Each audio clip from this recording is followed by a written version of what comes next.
bienvenue, je suis ravie de vous accueillir sur ma chaîne. Je m'appelle Caroline et c'est parti pour un petit bilan tricotesque de ce que je vais faire ce mois-ci. Alors déjà, je voulais vous présenter un top qui est sorti cette semaine. C'est le top Lizerne de Audrey Borrego Yarn Flex. C'est un top en déca que moi j'ai fait dans les laines Eline Hélène dans la base Shiva Deka, c'est une base BFL soie. Donc très souple, super fluide, très agréable je pense pour l'été puisque ça reste de la laine. Donc j'espère que ça ne sera pas trop lourd à porter. On verra, ça va le dire, parce que j'ai pas fait énormément de tops en tricot, je crois. J'ai dû en faire qu'un ou deux et je suis pas sûre de les avoir énormément portés. Donc là vraiment le top sans manches, c'est le premier. Donc je vous le montre, j'ai pris la couleur sauge. Donc je vous avais déjà montré la laine, hein, mais je vous avais pas montré le projet qui était associé. Donc c'est un top donc sans manches, encolure V devant, arrondi derrière, avec un jeu de côte torse sur les épaules qui s'affine légèrement là pour dessiner l'encolure devant et dos, et je trouve ça super féminin, très très joli. Et c'est une forme en A, ce qui est idéal pour moi. Donc, hop, vous voyez, il y a un jeu d'augmentation dans la... Alors, il y a une fausse couture. Donc, système de mailles glissées, et on fait les augmentations au milieu. Mais comme moi, j'ai pas bien lu les explications, j'ai commencé par les faire dehors, et après, quand je me suis rendu compte que je m'étais trompée, je les ai fait au milieu. Donc, on voit que la partie s'évase, mais elle s'évase pas dès le haut. C'est pas grave, ça ne me gêne pas. Ça marque peut-être un peu plus la taille. Alors, je vais pas vous le passer, mais je sais pas si... J'essaierai de vous mettre une photo portée, j'en ai pas faite encore. Voilà. Donc c'est assez près du corps en haut et ça s'évase pour passer les hanches. Et ça, c'est super. Voilà, donc je voulais vous présenter ça. Donc, que je vous dise, tant que j'y pense, Audrey, donc en général, ses patrons sont en français, en anglais. Ça cherche. Alors oui, c'est un patron en français, en anglais, qui va de la taille 82 à 162, donc c'est quand même assez inclusif, au prix de 7,80 €. Moi j'ai fait la taille 3 et j'ai utilisé, en arrondissant, 580 mètres de déca. Voilà, donc premier projet terminé. J'en suis très très contente. Ensuite, je voulais vous montrer le club d'une Louve dans les bois sur, d'inspiration des tableaux de Claude Monet. Donc, voici les chevaux du mois. Alors, je vais le sortir du sac. Donc, c'est la même chose que la dernière fois. Donc, on a les chevaux et puis le petit cœur en cèdre. Donc, moi, j'ai toujours choisi la même base. De toute façon, on choisissait une base au départ, on reçoit pendant les 3 mois la même base. Hein. Donc, c'est de la Twist Sock, 80 mérino, 20% de nylon, 365 mètres pour 100 grammes. Et voilà. Ah, ben, il n'y a pas noté la couleur du tableau, là. Ah, ben non, elle n'a pas mis, là. Mince. Ah, ben, je sais plus. Sur l'autre, c'était noté. Donc, enfin bref, c'est super joli. J'aime beaucoup.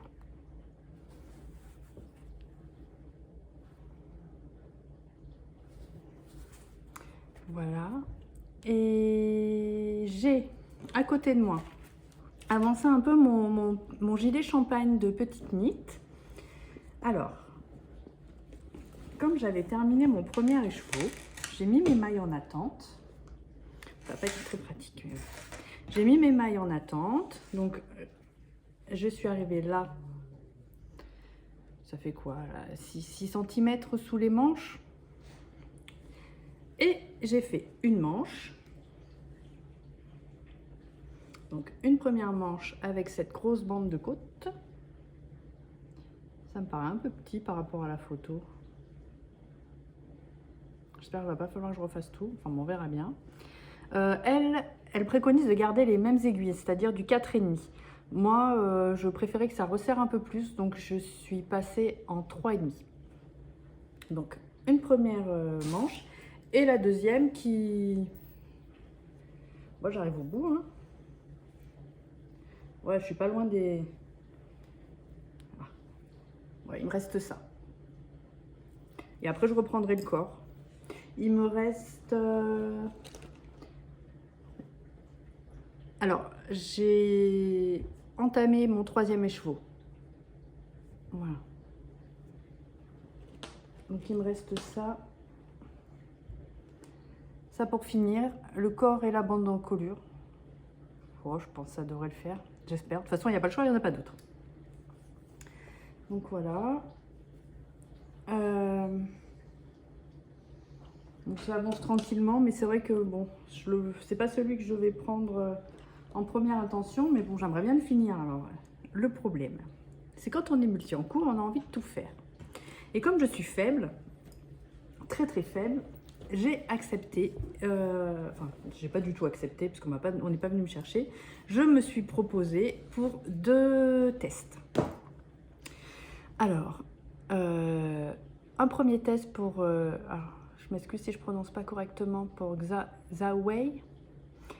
Donc c'est un pull avec un mélange de laine lace et de laine fingering. Elle l'a mis sur Insta, donc c'est pas un test secret. Je vous mettrai la photo qu'elle a mis.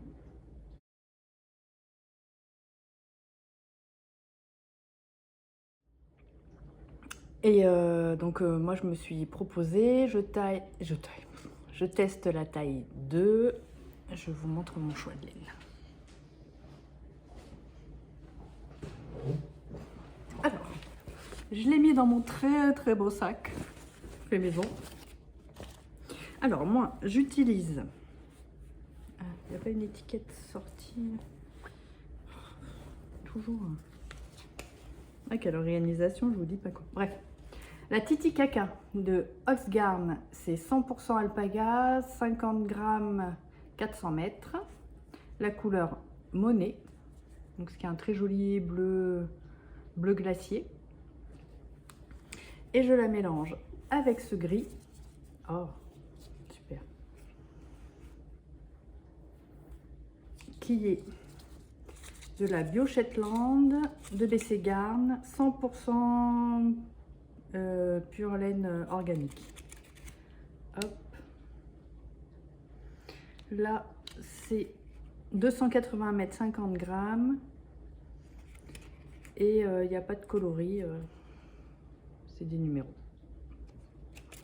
Donc, je mets ces 2 laines ensemble. Ça donne un côté chiné sur le pull. Et on fait la partie dentelle essentiellement avec la lace ou le mohair. Mais moi, j'ai choisi de ne pas mettre de mohair. Donc, voici où j'en suis. Donc, j'ai fait la partie... On commence par la partie dos.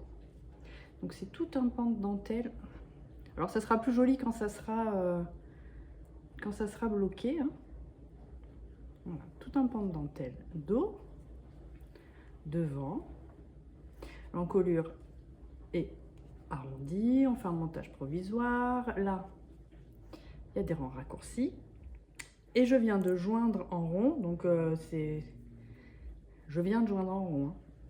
Et après, on continue juste avec le mélange de ces 2 laines qui donne ce côté légèrement chiné. Donc, ça me donnera un gris bleuté.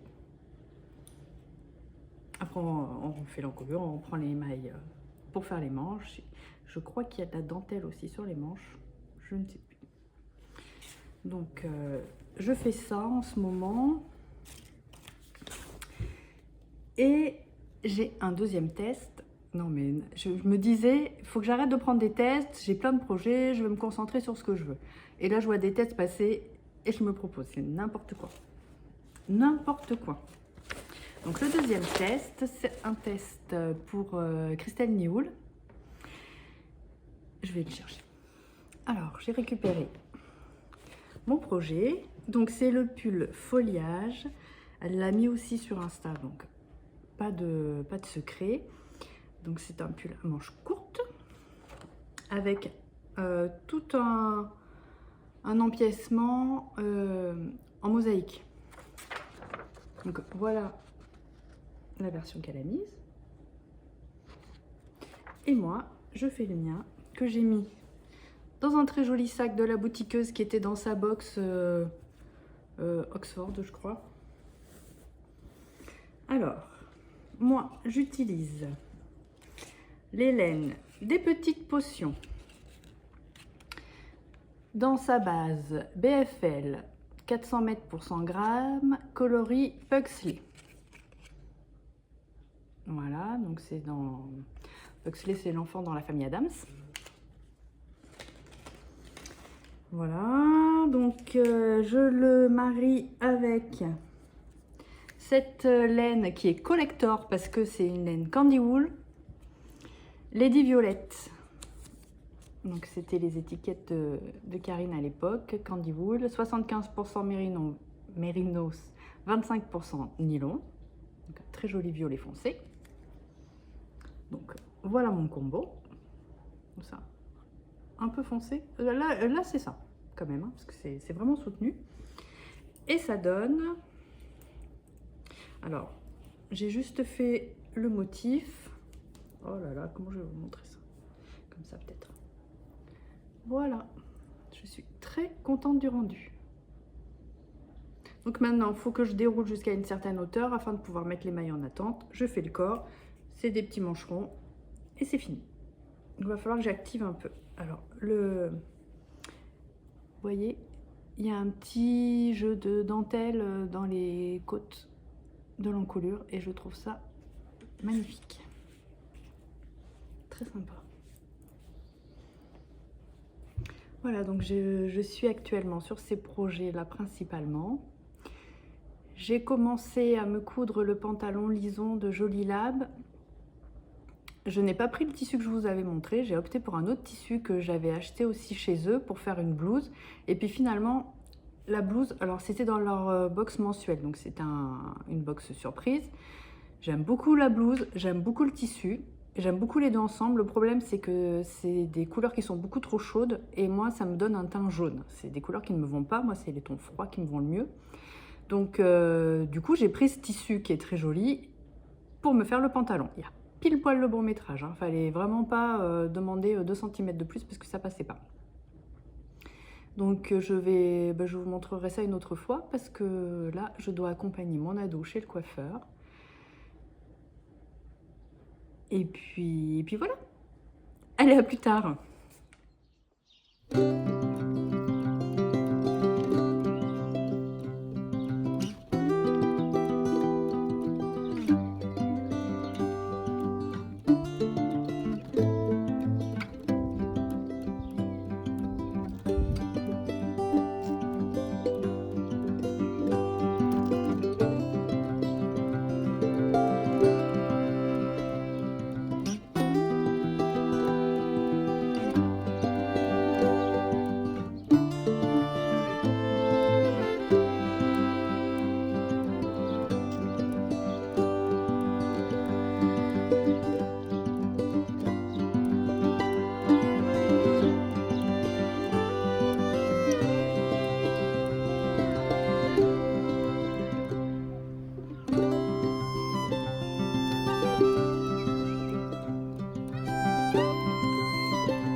Je vous reprends là, je suis à Montréal chez ma sœur, donc je vais juste faire une petite vidéo pour vous présenter deux choses que j'ai amenées avec moi. Je referai le point sur tous les projets que je vous ai présentés au début de ce vlog la prochaine fois, étant donné que je les ai pas pris avec moi et que je n'ai pas pris le temps de filmer avant de partir. J'étais très occupée, beaucoup de une vie familiale un peu perturbée en ce moment, donc voilà, bon, bref, on s'en fout, on n'est pas là pour ça, on est là pour parler tricot, un peu couture. Déjà, la première chose dont je voulais vous parler, c'est le châle Pirula de Yarnflex Audrey Borrego. Alors, j'ai eu la chance de le tester, donc c'est un châle qu'elle a fait en 3 couleurs. Moi, j'ai choisi de le faire en 2 couleurs, mais plutôt que de jouer sur la... comment dire, en fait, au lieu de faire 3 couleurs, il y a... Bon, je vous montre, ce sera plus simple, parce que là, je suis en train de m'embrouiller. Je vous montre le châle, déjà. Donc, c'est un châle qui est immense. Donc, elle, en fait, elle a la couleur de bordure, et avec un système d'intarsia, il y a ces deux côtés qui sont faits de couleurs différentes. On peut très bien le faire de façon unie, faire juste la bordure en contrastante si on préfère. Moi, en fait, j'ai doublé un des côtés avec du mohair. Alors, on voit pas très bien, on voit juste ça fait un ton un peu différent. J'ai gardé la même couleur. C'est donc la même couleur pour les deux côtés et le mohair est aussi la même couleur. C'est le coloris Madame Amour de Yarneline. Donc, il y a un beau vieux rose, super joli. Donc le châle se fait donc avec un système de côte qui est très simple, c'est assez intuitif une fois qu'on a pigé le fonctionnement, ça va tout seul. Donc en intarsia, si on choisit de faire en plusieurs couleurs, sinon en uni, bon ben ça se fait de façon un peu plus classique. Et une bordure avec une dentelle. Moi la mienne est un tout petit peu plus courte parce que j'ai pas eu assez de laine. Je sais pas pourquoi. Pourtant j'ai bien... Faut que je vous le montre à l'endroit déjà, ce serait mieux. Voilà. J'ai bien suivi ce qu'elle a dit, mais je sais pas comment je me suis dépatouillée. Je pense que je me suis bien détendue du tricot et c'est dommage. Moi, bon, après, ça, il y a quoi? Peut-être 4 ans... 4 ans de dentelle que j'ai pas fait, c'est pas non plus transcendant. Sur le châle, en général, ça ne se connaît pas. Il reste extrêmement grand. Comme vous pouvez voir, pas du tout. Voilà. Je ne l'ai pas mesuré, mais franchement, il est immense. Immense. Immense. Et je l'adore. En plus, avec ce mohair, il est hyper doudou. Donc, on peut tout à fait le porter comme ça. Ou doubler. Bon, je suis pas spécialiste du portage de châle, en tout cas des techniques. Moi, je mets un peu à l'arrache. Des fois, hop, je mets le truc dedans. Enfin bref, bon, c'est pas terrible, hein, mais voyez l'idée. Et j'en suis vraiment très contente. Voilà, et je l'aime tellement, il est tellement doux et agréable à porter que du coup, je l'ai pris avec moi pour venir à Montréal. C'est mon compagnon de voyage, mon petit châle doudou. Et pour partir, j'ai voulu me coudre un sac parce que je ne voulais pas prendre mon sac à main. Je voulais un sac pour le voyage, hein, pas vraiment pour prendre l'avion, le train, comme je suis venue toute seule. J'avais pas envie de m'encombrer en plus de la valise avec un sac à main, plus un bagage à main, patati patata. Donc je me suis cousu le sac Zip Zap de Sacotin. Donc c'est un sac besace. Voilà mon sac. J'avais ce tissu là, cette espèce de jean délavé, qui fait un peu rétro. Donc je savais pas quoi faire comme vêtement avec et j'ai trouvé que pour un sac ça serait vraiment l'idéal parce que ça lui donne un petit côté vintage. À l'intérieur, j'ai choisi ce tissu, c'est du coton bleu marine avec des petits pois blancs. Alors, et puis j'ai mis cette fleur en velours là, thermocollée. et je trouve que ça lui donne vraiment un côté vintage à fond. Ça fait très années 80, j'adore ce sac. Je suis assez contente. La sangle, c'est de la sangle à paillettes. Alors, c'est un sac, donc besace, avec 2 poches devant. C'est des poches avec des pressions aimantées.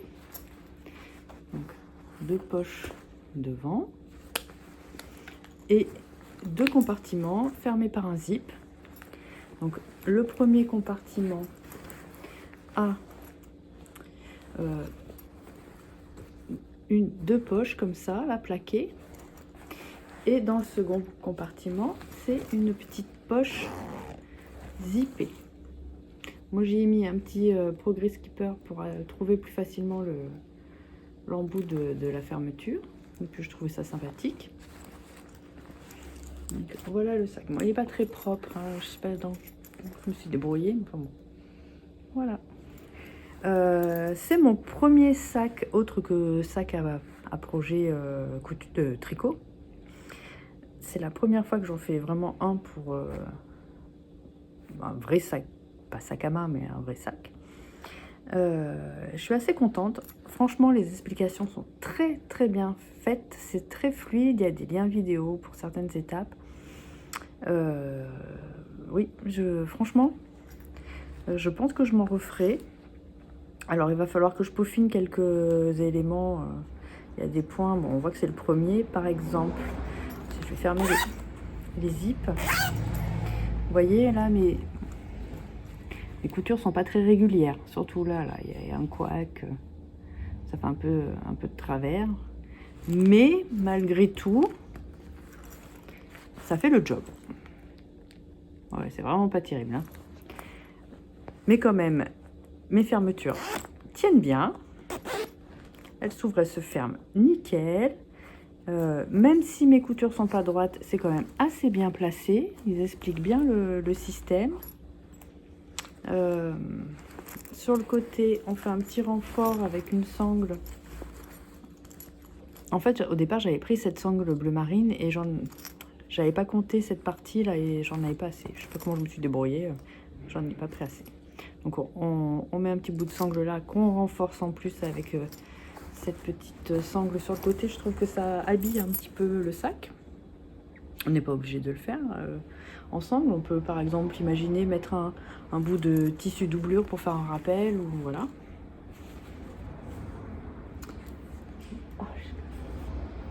Voilà mon petit sac. Je vous montre comment ça fait porter. Je sais pas si... Voilà. Sympa. J'espère que vous voyez bien. Voilà. Sinon, en projet tricot, j'ai amené avec moi mon châle. Ah, j'enlève parce qu'il fait chaud là. Chez ma sœur. Alors, c'est le châle Pompadour de Nadia Crétin-Léchène. Je vous l'avais déjà présenté il y a quelques temps, donc je l'avais mis un petit peu de côté pour faire d'autres choses. Et ben, j'ai trouvé que c'était l'occasion de le reprendre. C'est pas un gros projet, ça me faisait pas trop lourd à amener. Comme il était peu avancé, ben,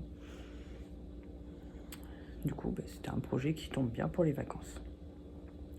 Alors, je suis au milieu du rang, c'est pas très malin, mais bon, d'un autre côté, c'est le début, il n'y a pas grand chose à voir.